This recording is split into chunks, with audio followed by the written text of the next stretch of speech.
Benvenuti a Curarsi in Sicilia, il format TV promosso da Insanitas e dal DASOE dell'Assessorato regionale alla salute. Siamo qui negli studi TV di Collage insieme a degli ospiti con i quali parleremo e daremo voce alla buona sanità in Sicilia, dimostrando in quali casi non sarebbe necessario recarsi in altre strutture fuori dalla nostra regione. Siamo in compagnia di Salvatore Requirez, benvenuto, dirigente generale del DASOE, del dottor Marco Lampasona, benvenuto, Buongiorno. presidente di Inogea, e di Paolo Pirrotta, presidente dell'Associazione Culturale Insanitas. Buongiorno, grazie. Benvenuti. Entriamo subito nel merito della questione con il dottor Requirez. Intanto la domanda è perché c'è interesse da parte del DASOE di sostenere questo progetto contro la mobilità passiva, e poi spieghiamo anche per chi non conoscesse di cosa si occupa il DASOE e cos'è. E allora, perché c'è una chiara convergenza con quello che è l'obiettivo di governo e del braccio del governo regionale che si interessa di sanità, che è quello di razionalizzare, frenare, ridurre la mobilità sanitaria al di fuori dei limiti regionali. Quindi c'è un interesse specifico a produrre livelli di sinergia che siano però supportate da ragioni di tipo assistenziale. Ragionare sui numeri, sulle degenze, sul ricorso a servizi sanitari esterni alla nostra regione ci pone delle domande, ma soprattutto crea le piattaforme per risposte che sono utili sia in termini di corretto utilizzo dei servizi sanitari che soprattutto di pianificazione, almeno su base triennale. Vi spiego.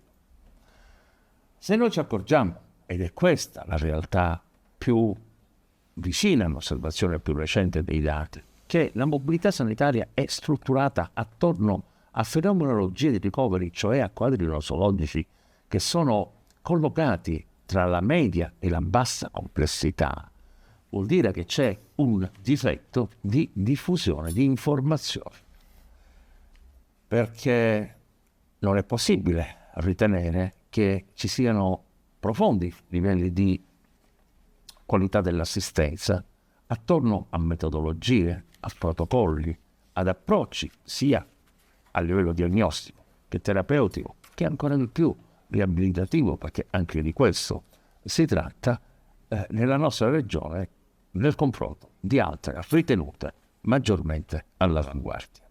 Anzi, spesso succede il contrario. Intanto sarebbe utile diffondere la notizia che anche la regione siciliana fa attrazione per alcune specialità nei confronti di altre regioni, e che non di rado le espressioni dei DRG che sono registrati a livello ministeriale e prodotti nella nostra regione sottolineano, anzi rimarcano, livelli di assoluta eccellenza per quanto riguarda non solo la tipologia degli interventi assistenziali terapeutici, ma anche e soprattutto il rispetto dei tempi nell'ambito dei percorsi previsti dai protocolli che fanno riferimento alle linee guida più accreditate, perché sono, come dire, fortemente richiamati, anzi aderenti alla letteratura scientifica internazionale più accreditata in questo momento. Rispetto dei tempi significa agevolare il turnover, contenere i costi, offrire migliore qualità, integrare davvero con le risorse espresse dal Servizio Sanitario Regionale a livello territoriale. Se vuole mi fermo qui. Io direi fermiamoci qui per il momento e ritorniamo. Sicuramente in questo progetto vengono poi coinvolte tante persone, tanti professionisti della medicina, ma passo indietro. Con il dottor Lampasona, Inogea ha pubblicato uno studio risalente al 2022 che è stato pubblicato proprio su Insanitas riguardante la mobilità passiva. È stata lì la miccia che poi ha fatto partire un po' questo progetto. Cosa è emerso da quello studio?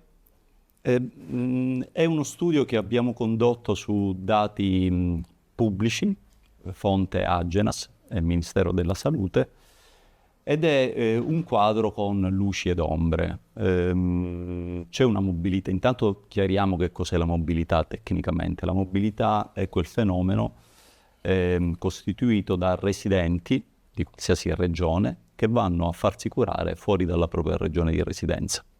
Se parliamo di Sicilia, tutto questo determina o mobilità passiva, quindi residenti siciliani che si fanno curare in altre regioni, o mobilità, come diceva il direttore Requirez, attiva, ovvero residenti di altre regioni che vengono a farsi curare in Sicilia.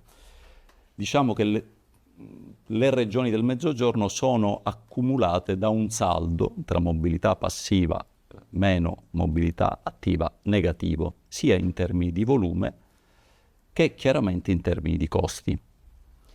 Questo fenomeno si è contratto chiaramente nel periodo pandemico e sta riniziando a salire negli ultimi anni, a livelli pre-pandemici. Per darvi qualche numero, nel 2022 il valore di questa mobilità sanitaria per la regione siciliana è di circa 200 milioni di euro, mentre passiva, mentre la mobilità attiva attratta quindi dalla regione è di circa 30-35 milioni di euro, quindi c'è un saldo negativo di 170 milioni. Quindi abbiamo chiarito che cosa si intende per mobilità. Dopodiché la mobilità può essere classificata in vari modi. C'è una mobilità che viene chiamata apparente, vi faccio un esempio per comprenderci, è quella mobilità, io ho un figlio che studia a Milano, è residente in Sicilia, ma se deve fare qualche prestazione ambulatoriale o qualche ricovero, si fa curare in Lombardia, risulta è una mobilità apparente, in realtà è già lui dovrebbe avere la residenza in Lombardia. Quindi pensiamo a tanti siciliani che vivono e in altre regioni hanno la residenza. Ecco, questa mobilità che viene classificata da Agenas apparente è una mobilità che non c'è perché le persone già vivono nelle altre regioni. C'è una mobilità di prossimità. Noi non ne abbiamo mobilità di prossimità perché la mobilità di prossimità è quella mobilità che interessa quelle regioni a confine di altre regioni. Noi, essendo un'isola, il nostro confine è delimitato dal mare, quindi non abbiamo questo tipo di mobilità, ma in molte regioni questo fenomeno è consistente. E poi c'è la mobilità effettiva, che è quella di cui parliamo, ovvero di residenti siciliani che vanno fuori. Noi diciamo che, non diciamo noi, lo Stato italiano, la Repubblica, con il decreto legislativo 502 del 92, ha fissato un principio sacrosanto che richiamava il direttore Requirez, che è i cittadini esercitano la libera scelta del luogo di cura. E questo è un grandissimo valore, perché ogni cittadino può decidere liberamente, a carico del Servizio Sanitario Nazionale, di farsi curare dove lui ritiene meglio. Quando è che diventa da valore una piaga? Diventa da valore il fenomeno una piaga quando i nostri cittadini vanno via per cose su cui la regione esprime una qualità clinica media elevata, pari o superiore addirittura a quella di altre regioni d'Italia. E vorrei fare un esempio su tutti. L'area muscoloscheletrica, gli interventi di protesi al ginocchio o all'anca determinano una mobilità passiva in Sicilia tra il 10 e il 15%. E questa è una mobilità che noi definiamo patologica. Perché è patologica? Perché, e lo rileva lo studio che abbiamo fatto, perché noi abbiamo messo in correlazione la mobilità, per esempio quella dell'area muscoloscheletrica, agli esiti clinici che non li determiniamo noi, è Agenas sulla base delle analisi dell'ESDO rileva attraverso degli indicatori che vengono proposti dalla letteratura scientifica, quindi è una valutazione oggettiva. Dobbiamo rilevare che la Sicilia è una delle migliori regioni d'Italia però le persone vanno via. Allora ben vengano iniziative come Curarsi in Sicilia, perché possono rappresentare e comunicare meglio il valore in quelle aree dove effettivamente la qualità è superiore che gli ospedali siciliani registrano. Certamente, poi sicuramente è uno studio che merita anche un'analisi più approfondita, anche legata ai vari ambiti, perché sicuramente ci sono anche, oltre alla qualità generica, sia del lavoro dei professionisti in campo sanitario, ma anche delle strutture, c'è sicuramente da capire poi in che percentuali lo studio rileva una mobilità passiva maggiore Chiaro. e inferiore. Grazie mille. Invece con Paolo Pirrotta, presidente, dicevamo, dell'associazione culturale Unsanitas, che è appunto editrice anche del progetto editoriale che è Insanitas. Qual è la missione dell'associazione? Anche perché immagino che un po' si sposa con quello che è in linea, con quello che è poi la missione di questo progetto, ovvero dare informazione, perché spesso la comunicazione legata alla sanità, alla buona sanità, passa in secondo piano rispetto invece a casi che sottolineano ed evidenziano dei casi di malasanità. Sì, assolutamente sì, grazie per la domanda. Allora, io all'interno dell'associazione ho un ruolo un po' particolare, perché al di là di essere il presidente, in realtà sono l'unico medico del gruppo. Gli altri sono giornalisti guidati dal nostro direttore Michele Ferraro. Ora, qual è la missione di Insanitas? È la missione che qualunque testata giornalistica online o no dovrebbe avere, e cioè quella di informare. La nostra informazione, che è sempre stata, chiunque può riconoscerlo, del tutto asettica, riguarda specificamente il mondo della sanità. Allora, io, proprio perché faccio il medico, ho ormai il polso della sanità nella nostra città, prevalentemente, ma in Sicilia. Sapete qual è la prima domanda che i pazienti mi fanno quando dico: guardi, lei ha una patologia abbastanza impegnativa, un tumore o qualcosa del genere, e deve operarsi? La prima domanda che mi fa il paziente è: dottore, ma dove vado? Mi consiglia di andare fuori? Ecco, questo è il segno di una sensazione, di un sentire comune che ha il cittadino palermitano e siciliano, secondo il quale la sanità che sta al di fuori dei nostri confini è migliore della nostra. Questo, devo dire, è molto triste per un medico, e tutte le volte che mi viene fatta questa domanda la mia risposta è: scusi, ma dove vuole andare se noi abbiamo una sanità siciliana che per alcuni versi, ed è stato detto, è migliore delle altre? E allora siamo noi medici che dobbiamo crescere. Ecco, lo scopo di Insanitas è quello di informare, dovrà essere sempre più quello di informare non soltanto il cittadino, ma anche la classe medica di ciò che la Sicilia può esprimere in termini di qualità della sanità.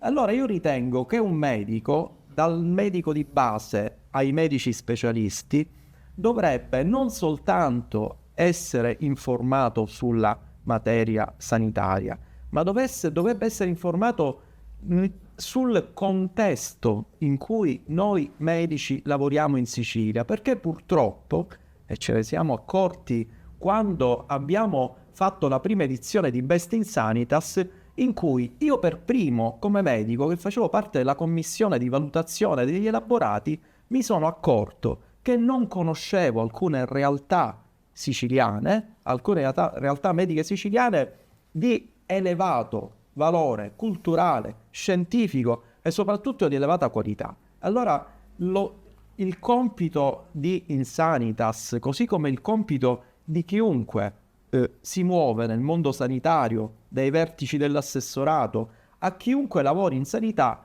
deve essere quello di informare il cittadino. Non è possibile che ancora nel 2024 il cittadino chieda al medico dove deve andare, non in Sicilia, dove deve andare al di fuori dei nostri confini. Questo è un muro che dobbiamo abbattere, e dobbiamo farlo tutti. Noi di Insanitas ci stiamo mettendo la faccia. ogni giorno pubblichiamo le informazioni sulla sanità che possono essere utili per il cittadino ma anche per il medico, ma il medico deve imparare a conoscere il contesto della sanità in cui ci muoviamo. Grazie mille Paolo Pirrotta.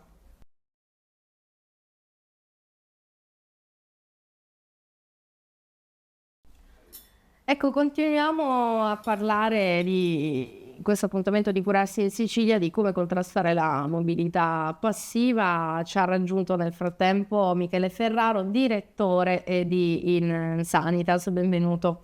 Dottore Quirez, sono state dette insomma un po' di cose, è anche vero che questa meriterebbe un'analisi più approfondita, però cosa possiamo dire riguardo ciò che è emerso sia dagli studi sia da spesso una carenza di informazioni legata a quello che offre la nostra sanità siciliana, che come diceva lei è anche un'attrattiva in molti casi per persone da fuori, da altre regioni?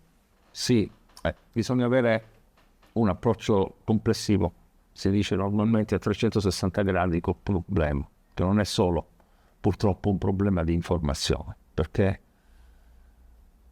va fuori regione a farsi curare anche con la fascia di popolazione che è non solo al corrente dei servizi sanitari espressi dalla nostra regione, ma anche di livello culturale elevato,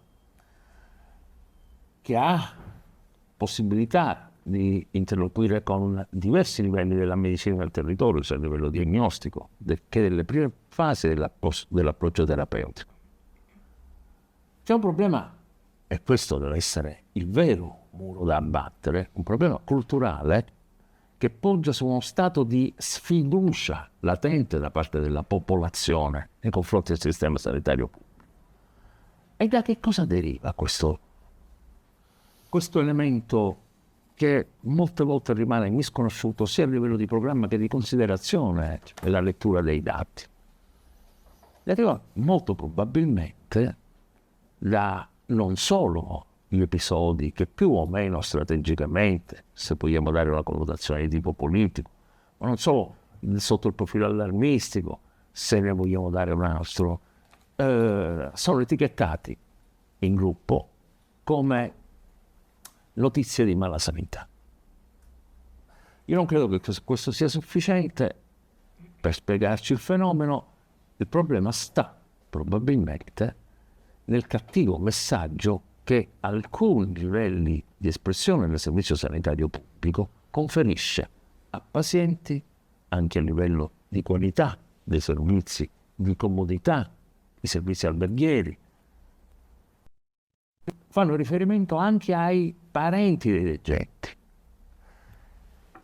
Ed è allora che si dovrebbe innescare un momento di parallela lettura con quanto avviene nelle altre regioni.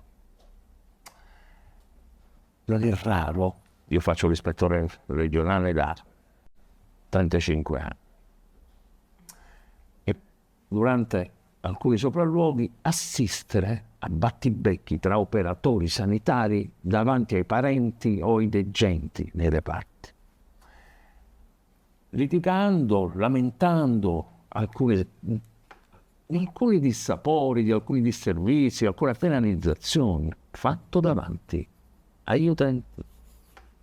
Questo trasferisce implicitamente, chiaramente fuori dalle volontà degli operatori, trasferisce un messaggio di approssimazione, che è esattamente il contrario dell'appropriatezza, che è esattamente fuori quelle logiche di qualità e di governo clinico che comporta anche i comportamenti adeguati dei quali parliamo da circa 30 anni.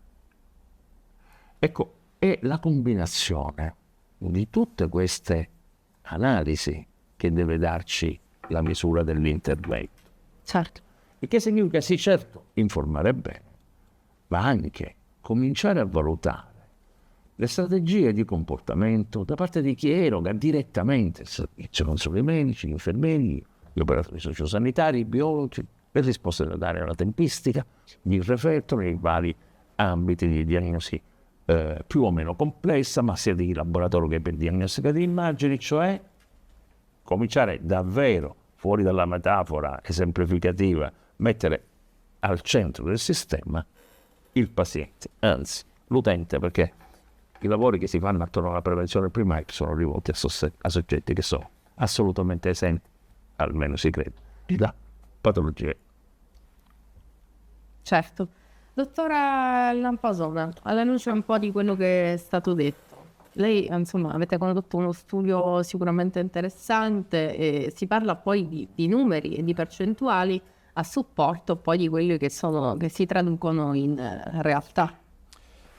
Sì, come diceva il direttore Requirez, il fenomeno è molto complesso, deriva da tantissimi fattori, ne citerò ora qualcuno.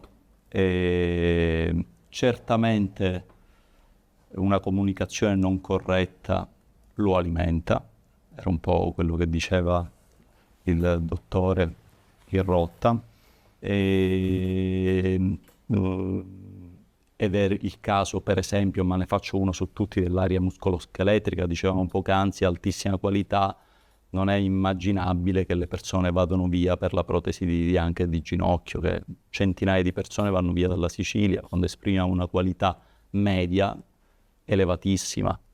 E questo perché avviene? Avviene in parte perché le persone non sanno e hanno un'immagine della sanità. È recentemente uscita in questi giorni una pubblicazione del Censis che dice che nel sud Italia solo il 30% delle persone ha fiducia nel servizio sanitario della propria regione. Al nord questa percentuale cresce e nelle fasce meno ambienti questa percentuale è ancora maggiore. Che poi è anche un paradosso, perché poi la moribilità passiva comporta con sé anche delle spese, un disagio sociale, un costo economico a carico delle famiglie. Il fatto che poi il follow-up, i pazienti che vengono sottoposti a interventi fuori, poi devono magari avere un follow-up o spesso dei medici devono mettere anche delle pezze dove magari poi ci sono delle conseguenze legate a questi interventi. Quindi da un lato è certamente una parte di responsabilità è data dalla comunicazione, laddove la qualità è buona, abbiamo fatto l'esempio. Dall'altra parte non vi è dubbio che c'è un problema di accesso alle cure, liste di attesa. Certo.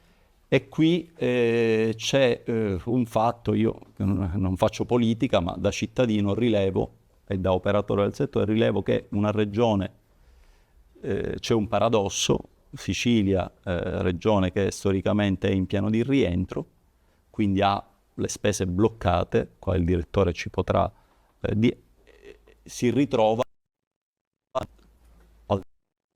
del governo che stanno stanziando, ora si parla di altri 500 milioni per lo scorrimento delle liste attesa, si ritrova con la spesa bloccata e con i cittadini che per le stesse cure si trovano liste attese e quindi, avendo difficoltà a accedere alle cure, vanno fuori regione, ma questo costo poi è sempre a carico della regione, quindi questa cosa ha anche una parte di responsabilità, è anche dettata da politiche nazionali. L'altra parte, dobbiamo dircelo, su alcune aree cliniche, per esempio l'oncologica, c'è una qualità media inferiore mediamente a quella di regione tipo la Lombardia, l'Emilia, anche se ci sono delle punte di eccellenza in Sicilia che hanno performance cliniche tra le migliori d'Italia. E allora un modo, secondo me, una cosa da fare è quella di fare diventare in queste aree cliniche l'eccellenza puntuale che si registra su alcuni ospedali, un'eccellenza diffusa. Quindi la diffusione delle buone pratiche, cosa che in Sanitas ha seguito, è un'altra cosa che noi vediamo con grande interesse. Certo, sicuramente è un approccio, insomma, 360 gradi, come diceva lui, non si può risolvere solamente da un punto di vista inserito in un sistema più complesso. Io direi a questo punto è stata chiamata in ballo la comunicazione e l'informazione con Michele Ferraro in qualità di direttore di Insanitas. Il progetto Curarsi in Sicilia nasce in che modo? Come è stata questa? Nasce per adempiere alla nostra missione. E noi quando 8 anni fa ormai, grazie all'intuizione del collega Filippo Pace, ideatore, fondatore della nostra testata giornalistica, e ci siamo dati come obiettivo quello di raccontare la quotidianità della Sicilia, perché è quello che manca dal punto di vista proprio dell'informazione. Cos'è che non manca? Non mancano i casi eccezionali. I casi eccezionali sono tipicamente i casi di cattiva sanità e i casi che ce ne sono, e siamo bene orgogliosi di questi, i casi di ottima qualità, eccellente, straordinaria. Manca il quotidiano, che è quello che serve ai nostri cittadini, è quello che serve anche ai medici, agli operatori della sanità, del mondo della sanità, ai quali prevalentemente il nostro giornale si rivolge. E quindi diciamo abbiamo centrato, credo, sia prima con il progetto Best in Sanitas che adesso col progetto Curarsi in Sicilia, uno di quelli che è gli aspetti deontologici principali della nostra missione. Curarsi in Sicilia non è uno slogan, Curarsi in Sicilia è una ricerca approfondita, grazie anche al supporto della Regione Siciliana e di Innogea, in esito alla quale noi abbiamo fatto quello che fanno i giornalisti, cioè un'indagine. Abbiamo valutato i numeri, li abbiamo studiati e abbiamo visto che effettivamente potevamo raccontare una quotidianità della sanità siciliana che si riscontra con la realtà e che cozza purtroppo con le scelte talvolta non giustificabili di scegliere di andare a farsi curare in altre regioni, con tutte le conseguenze che derivano soprattutto per i caregiver, le famiglie, i costi, i disagi. Per cui con questa prima puntata noi siamo felici di lanciare tutta una serie di successive puntate nelle quali parleremo singolarmente delle varie specificità che si possono trovare in Sicilia, sperando di raggiungere quanto più medici, operatori sanitari e cittadini siciliani, e spiegando loro, caso per caso, patologia per patologia, dove possono curarsi in Sicilia. Grazie mille a Michele Ferraro e grazie anche al dottor Lampasona e al dottor Requirez per aver contribuito a sicuramente dare un apporto a questo progetto. Grazie per essere stati con noi e grazie soprattutto a voi per l'attenzione.